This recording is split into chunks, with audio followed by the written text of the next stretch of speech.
കൊള്ളാം. എനിക്ക് ഇത്രയും ഭംഗിയുണ്ടെന്ന് ഇന്നാണ് മനസ്സിലായത്. നിങ്ങൾക്ക് എന്ത് തോന്നുന്നു? അയ്യടാ, നിന്റെ ഭംഗി ആസ്വദിക്കാനല്ല വിളിച്ചത്. നീ ആ കണ്ണാടിന്റെ മുന്നിൽ നിന്ന് മാറി നിന്നേ. പെട്ടി താഴെ വെക്കടാ. വെച്ചു. പറഞ്ഞത് വല്ലതും മനസ്സിലായോ? മനസ്സിലായി. എന്ത്? പെട്ടി താഴെ വെക്കാനല്ലേ? ഒരു ഇടി വെച്ചിരും ഞാൻ. എടാ, ഇത് നിസ്സാര കാര്യമല്ല, വളരെ ഉത്തരവാദിത്തത്തോടും ബുദ്ധിയോടും ചെയ്യേണ്ട കാര്യ. എന്ത്? ഈ പെട്ടി താഴെ വെക്കണതാ? നീ എന്തൊക്കെയാ ചെയ്യാൻ പോണതെന്ന് ഒന്ന് പറഞ്ഞേ. ആദ്യം ഞാൻ കൈപ്പാങ്കുറ്റി ബസ്സിൽ കയറി 7 രൂപ 50 പൈസ ടിക്കറ്റ് എടുക്കും. എന്നിട്ട് ബാക്കി വാങ്ങും. എന്നിട്ട് ഞാൻ കൈപ്പാങ്കുറ്റി സ്റ്റോപ്പിൽ ഇറങ്ങി മൈക്കിൾ മാഷിന്റെ വീട് ഏതാന്ന് ചോദിക്കും. മൈക്കിളല്ല, കൈമൾ മാഷ്. ആ, കൈമൾ മാഷ്. ബാക്കി ഞാൻ അതെന്താ? അതൊക്കെ ഞാൻ കള്ളാസിൽ എഴുതി പോക്കറ്റിൽ വെച്ചിട്ടുണ്ട്. കൈമൾ മാഷിന്റെ മകന്റെ പേരെന്താ? കൈമൾ മാഷ മകന്റെ പേര്? ആ, മരിച്ചുപോയ ഉണ്ണി. മരിച്ചു പോയിന്ന് എടുത്തു പറയണ്ട, ഉണ്ണീന്ന് പറഞ്ഞാ മതി. മതി. അപ്പൊ നീ ആരാ? രമണൻ. സോറി, മരിച്ചുപോയ ഉണ്ണിയുടെ ക്ലോസ് ആയ ഫ്രണ്ട്. Close friend? ആ, അത് തന്നെ. അല്ല, ഒരു സംശയം ചോദിച്ചോട്ടെ, ആരായി ഉണ്ണി? ഈ ഉണ്ണിയെ കണ്ട എങ്ങനെ ഇരിക്കും? അല്ല, പോണ വഴിക്ക് എങ്ങാനും കണ്ടുകഴിഞ്ഞാ പിന്നെ അവിടം വരെ പോവാതെ അഡ്ജസ്റ്റ് ചെയ്തിട്ട്. ഓ, നിനക്കൊന്ന് പോവാൻ പറ്റുമോ? അല്ല, വേറൊരു സംശയം. ഞാൻ തന്നെ പോണോ? ഞാൻ തന്നെ പോവല്ലേ? ഞാൻ തന്നെ പോവാം. എടാ പെട്ടി. ഓ, ഈ പെട്ടിക്ക് ഭയങ്കര മറവിയാ. എവിടെയെങ്കിലും വെച്ച് അവിടെ ഇരിക്കും. ഞാൻ തന്നെ പോകാം. നിർത്ത്. ഇത് കൈമൾ മാഷിന്റെ വീടല്ലേ? ആ, എനിക്കെങ്ങനെ അറിയാം? എങ്കിൽ എനിക്കറിയാം. ഇത് തന്നെയായിരിക്കും കൈമൾ മാഷിന്റെ വീട്. വെറുതെ തെറ്റിക്കല്ലേ? മാറേ, സൈഡ് തന്നെ. ഒരാൾക്കുള്ളൊരു വഴി തന്നെ, പ്ലീസ്. ഹലോ, ഒന്ന് നീങ്ങിയേ. ഇത് മരിച്ചുപോയ ഉണ്ണിയുടെ വീടല്ലേ? അതെ. പൈതമായി, നിങ്ങൾ ആരായിട്ട് വരും? ഉണ്ണിയുടെ അച്ഛൻ മിസ്റ്റർ കൈമൾ മാഷ്. എന്താ കാര്യം? ഈ വീടെന്താ ഡോൾബി സിസ്റ്റമാണോ? എന്താ?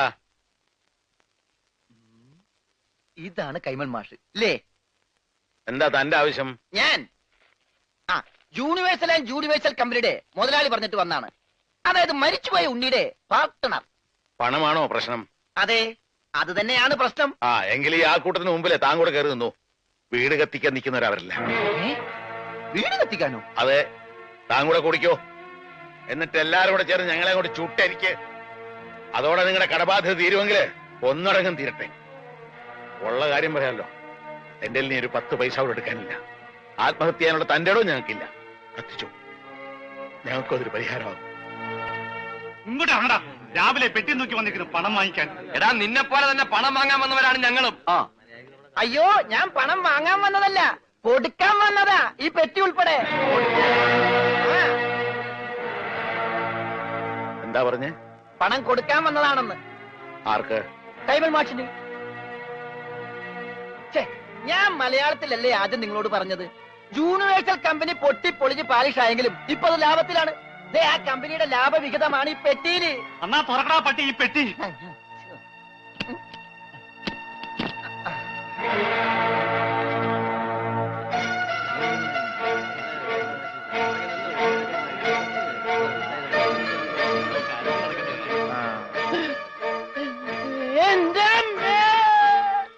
ഉണ്ണിയുടെ എല്ലാ കടവും വീട്ടാനുള്ള പണം അവിടെ എത്തിക്കഴിഞ്ഞു.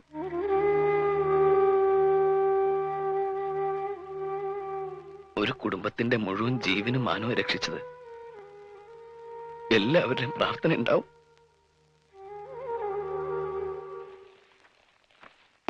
നമസ്കാരം. ഈ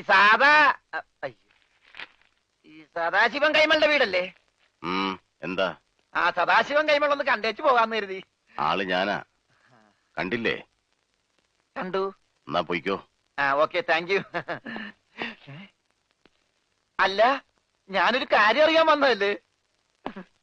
നീ ഏതാടാ? രമണൻ. ഏത്? ചെങ്ങമ്പുഴയുടെ രമണനോ? ചങ്ങമ്പുഴയോ? എന്റെ വീട് കോന്നിപ്പുഴ അടുത്തല്ലേ? ഞാൻ ക്ലോസ് ആയപ്പോ ഉണ്ണിയുടെ മരിച്ച ഫ്രണ്ടാ. മരിച്ച ഉണ്ണിയുടെ ക്ലോസ് ആയ ഫ്രണ്ടാ. നിനക്ക് വല്ല അസുഖമുണ്ടോ? ഞങ്ങള് ഫ്രണ്ടുക്കളാ. ആട്ടെ, നിനക്കിപ്പോ എന്താ അറിയേണ്ടത്? ഇവിടെ ഒരു പെങ്കൊച്ചുണ്ടായിരുന്നല്ലോ, ഉണ്ണിയുടെ മുറപ്പെണ്ണ്, മിസ്റ്റർ സുജാത. ആ എരണം കെട്ടവളുടെ പേര് ഇവിടെ മിണ്ടരുത്. ശരി, പേര് പറയുന്നില്ല. ആ കുട്ടി ഒന്ന് കാണാൻ പറ്റും? അവളിവിടെ ഇല്ല. അവള് ഭർത്താവിന്റെ വീട്ടിലാ. ഭർത്താവാണ് പോലും.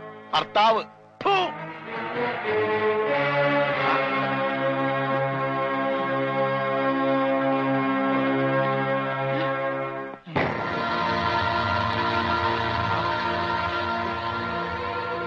അവൻ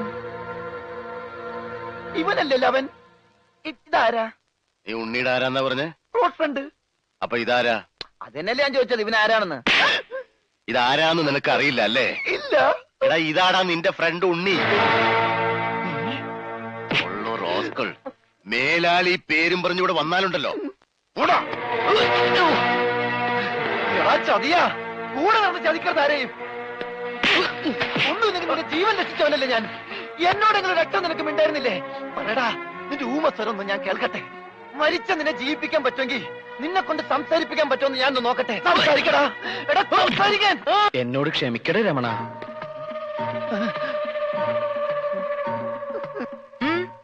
എന്താ ഇവിടെ?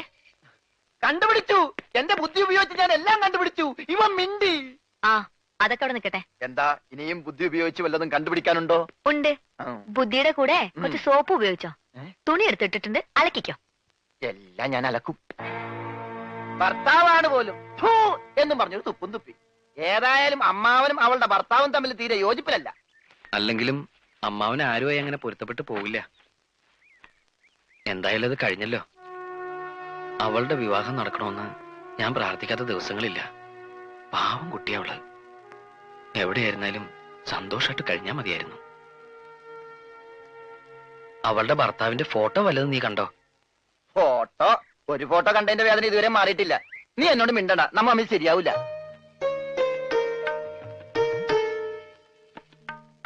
ഇപ്പൊ പ്രശ്നങ്ങളൊക്കെ തീർന്നില്ലേ? നാട്ടിലേക്ക് പോയാലും അവരൊക്കെ നേരിട്ട് കാണാലോ. ഞാൻ ജീവിച്ചിരിക്കുന്നു എന്നറിഞ്ഞ വേറെ ഒരാളെ വിവാഹം ചെയ്തത് എന്നോട് ചെയ്ത് തെറ്റായിട്ടോ ചതിയായിട്ടോ ഒക്കെ അവൾക്ക് തോന്നും. ഏതായാലും ഉടനെ ഞാൻ അങ്ങോട്ടേക്കില്ല. അപ്പൊ ഇവിടെ തന്നെ അങ്ങ് കുറ്റിയടിക്കാൻ തീരുമാനിച്ചോന്ന്? ഊവ്, സിഖ് മതവും സ്വീകരിച്ച് തൽക്കാലം ഇവിടെ തന്നെയോട് കൂടിയാലോ എന്ന് ആലോചിക്ക. ആഹാ, നിനക്ക് അത്രയ്ക്ക് ധൈര്യമുണ്ടോ? എങ്കിൽ ഇവളെ നിനക്ക് കെട്ടിച്ചു തരും. സത്യം പറഞ്ഞത്. ഇവൾക്ക് തന്നെ വലിയ ഇഷ്ടാ. നിനക്കിഷ്ടാണോ? അല്ല, അത് ഞാൻ ഇഷ്ടാണോ അല്ലേന്ന് പറ. ഇഷ്ടാണോ? ഇഷ്ടല്ലേ? അങ്ങനെ ഇഷ്ടക്കുറവൊന്നുമില്ല. അയ്യടാ, അപ്പൊ കുട്ടിത്തേവാങ്ങിന്റെ മനസ്സിലിരിപ്പ് ചെറുതൊന്നുമല്ല. ഞാൻ നിങ്ങൾ പറഞ്ഞൊരു തമാശക്ക് കോമഡി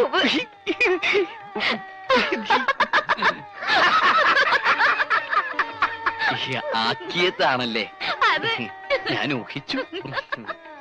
എന്നെ ഇങ്ങനെ വെട്ടിലൊന്നും വീഴ്ത്താൻ പറ്റില്ല. ഞാൻ വീഴ്ത്താൻ